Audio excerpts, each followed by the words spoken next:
मौत की रस्सियों ने मुझे जकड़ लिया और पाताल के दर्द मुझ पर आ पड़े। मैं दुख और गम में गिरफ्तार हुआ।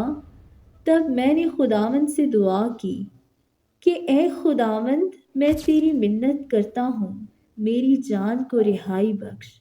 खुदा बाप की जिंदा कलाम में से ज़बूर की किताब। मौत से बचाया गया एक आदमी खुदा की हम्द करता है।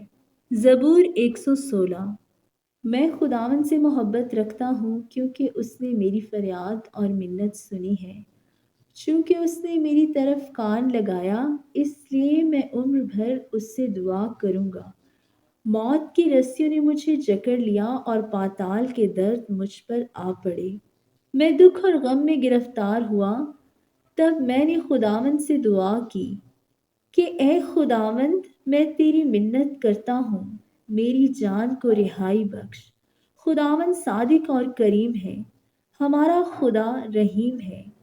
खुदावंद सादा लोगों की हिफाजत करता है। मैं पस्त हो गया था, उसी ने मुझे बचा लिया।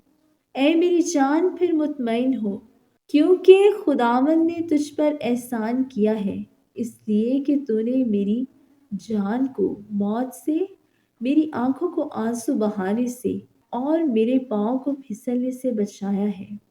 मैं जिंदाओं की ज़मीन में खुदावंद के हजूर चलता रहूँगा। मैं ईमान रखता हूँ, इसलिए ये कहूँगा, मैं बड़ी मुसीबत में था। मैंने जल्दबाजी से कह दिया कि सब आदमी झूठे हैं। खुदावंद की सब नेमतें जो मुझे मिली, मैं उनके इवज में उसे क्या दूं?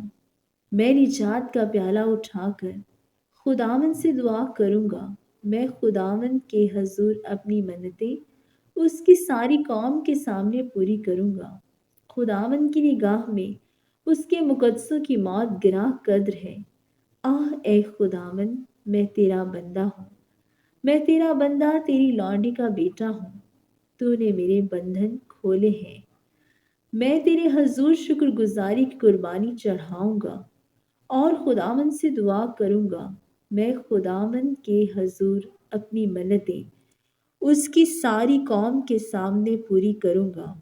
खुदावंद के घर की बारगाहों में तेरे अंदर ए यरूशलेम, खुदावंद की हम्द करो। आमीन।